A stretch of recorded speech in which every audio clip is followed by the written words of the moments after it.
ಗುರುಗಳೇ, ನನ್ನ ಕಿರಿ ಮಗ ಸೊಸೆ.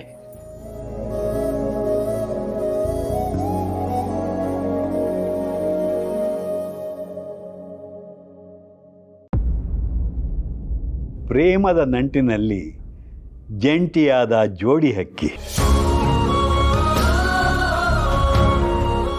ಕುಂಟುವ ಗಂಡು ಹಕ್ಕಿಗೆ ರೆಕ್ಕೆಯಾದ ಶ್ರೀಮತಿ.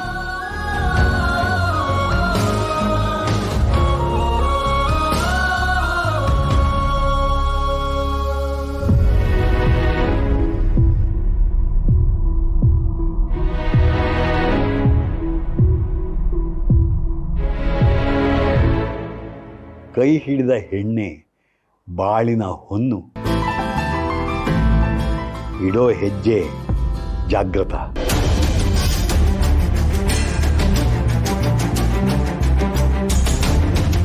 ಕುಲುಮೆಯಲ್ಲಿ ಕಬ್ಬಿಣ ಕಾದಿದೆ, ಆಕಾರ ಕೊಡೋದಕ್ಕೆ ಸರಿಯಾದ ಸಮಯ.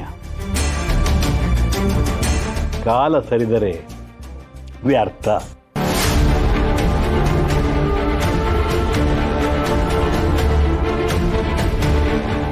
ಮೋಸ ಹೋದರೆ ಮೋಸನೇ ರೂಢಿಸ್ಕೊಳ್ಳೋದು ದಡ್ಡ ಕೆಲಸ.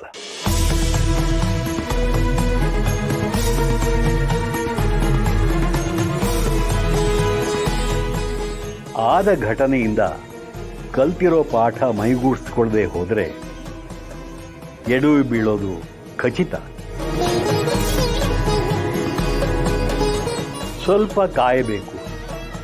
ಮುತ್ತುಗಳೆಲ್ಲ ಸೇರಿ ಹಾರ ಆಗೋಕೆ ತಾಳ್ಮೆ ಬೇಕು.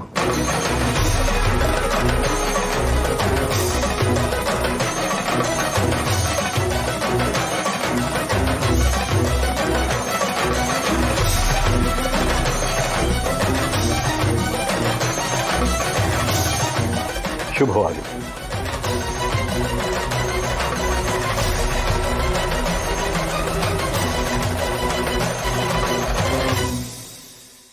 ಜಾನು, ಅಳಿಯಂದ್ರೆ ಎಲ್ಲಮ್ಮ? ಕಾಲ್ ಬಂದು ರೂಮ್ ಹೋದ್ರಮ್ಮ, ನಿಮಿಷ ಕರ್ಕೊಂಡು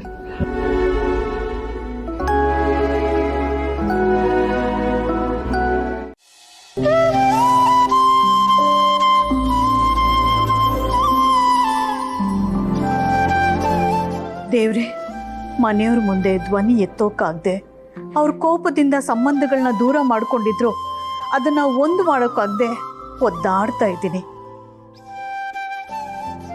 ಈ ತಪ್ಪಿಗೆ ನನಗೆ ಏನು ಬೇಕಾದರೂ ಶಿಕ್ಷೆ ಕೊಡು, ಆದರೆ ನನ್ನ ಮಗನಿಗೆ ಯಾವ ತೊಂದರೆನೂ ಆಗಬಾರ್ದು. ಜೀವನದಲ್ಲಿ ತುಂಬ ಕನಸುಗಳನ್ನ ಹೊತ್ಕೊಂಡಿದ್ದಾನೆ, ಅದೆಲ್ಲ ಈಡೇರೋ ಹಾಗೆ ಮಾಡು. ಎಲ್ಲ ಮರೆತು ಸುಖವಾಗಿರೋ ಅವನ ಜೀವನದಲ್ಲಿ ಮತ್ತೆ ಬಿರುಗಾಳಿ ಬೀಸದೇ ಇರೋ ಹಾಗೆ ಮಾಡು. ಹಾಗೆ ತವ್ರ ಮನೆಯಿಂದ ದೂರ ಆಗಿರೋ ನಮ್ಮ ಲಕ್ಷ್ಮಿನ ನಮ್ಮ ಮನೆಯವ್ರ ಜೊತೆ ಒಂದು ಮಾಡು. ಅಣ್ಣ ತಂಗಿ ಸಂಬಂಧ 100 ಕಾಲ ಗಟ್ಟಿಯಾಗಿರೋ ಹಾಗೆ ಮಾಡು. ನೀನೇ ಕಾಪಾಡಬೇಕು.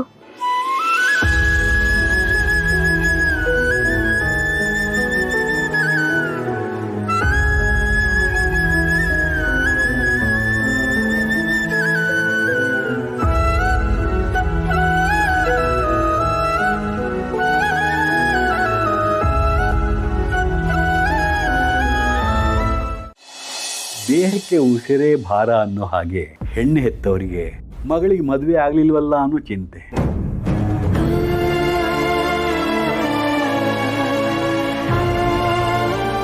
ಮದುವೆ ಆದ್ಮೇಲೆ ಮಗಳು ಹೇಗಿದ್ದಾಳೋ ಏನೋ ಅನ್ನೋ ಚಿಂತೆ. ಒಟ್ಟಿನಲ್ಲಿ ಚಿಂತೆ ಮೇಲೆ ಚಿಂತೆ. ಈ ಚಿಂತೆಗಳ ಜೊತೆಯಲ್ಲಿ ಮನೆ ಸೂರಿಂದೂ ಒಂದು ಚಿಂತೆ. ನನಗೆಲ್ಲ ಗೋಚರಿಸ್ತಾ ಇದೆ. ಮನೆಗೆ ದೊರೆಯಾದರೂ ಕೆಲಸದ ವಿಷಯದಲ್ಲಿ ಆಳು.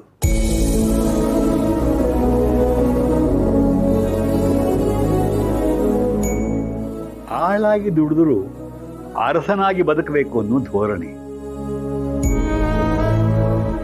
ಅವಮಾನ ಆದರೂ ಸಹ ಪ್ರೀತಿ ಅಭಿಮಾನ ಬಿಡದೆ ಬದುಕಿದವರು.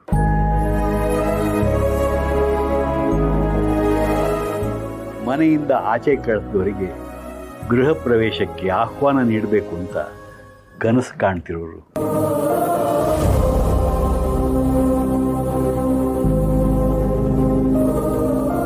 ಕನಸು ಕಣ್ಣು ಮುಂದೆ ಇರುವಾಗಲೇ ಕೆಲಸ ಕೈ ಜಾರಿ ಹೋಗ್ತಿರೋ ಸೂಚನೆ.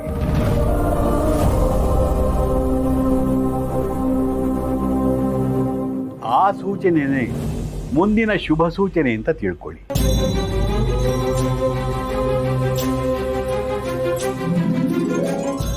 ಮುಂದಿನ ದಾರಿ ಸ್ವಲ್ಪ ಕಠಿಣವಾಗಬಹುದು, ಆದರೆ ಒಳ್ಳೆತನಕ್ಕೆ ದೇವರು ಯಾವತ್ತೂ ತಲೆ ಬಾಗ್ತಾನೆ.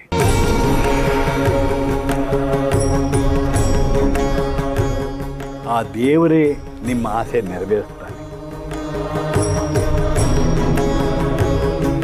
ನಿಮ್ಮ ಶ್ರಮಕ್ಕೆ ಬೆಲೆ ಉಂಟು. ಗಂಡನಿಗೆ ಶ್ರೀಲಕ್ಷ್ಮಿ, ಮನೆಗೆ ಮಹಾಲಕ್ಷ್ಮಿ, ಮಕ್ಕಳಿಗೆ ಧೈರ್ಯಲಕ್ಷ್ಮಿ.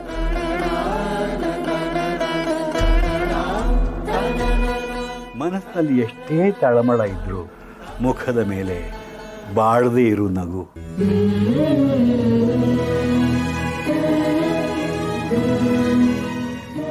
ಗಂಡನಿಗೆ ಹೆಗಲಾಗಿ ಮಕ್ಕಳಿಗೆ ಮಡಿಲಾಗಿರೋ ತಾಯಿಗೆ ಮನೆ ಒಂದ್ರದ್ದೇ ಚಿಂತೆ.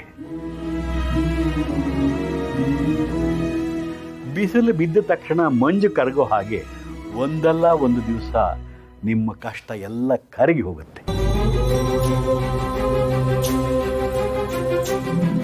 ತಾಳ್ಮೆ ನಿಮ್ಮ ಅಸ್ತ್ರವಾಗಿರಲಿ.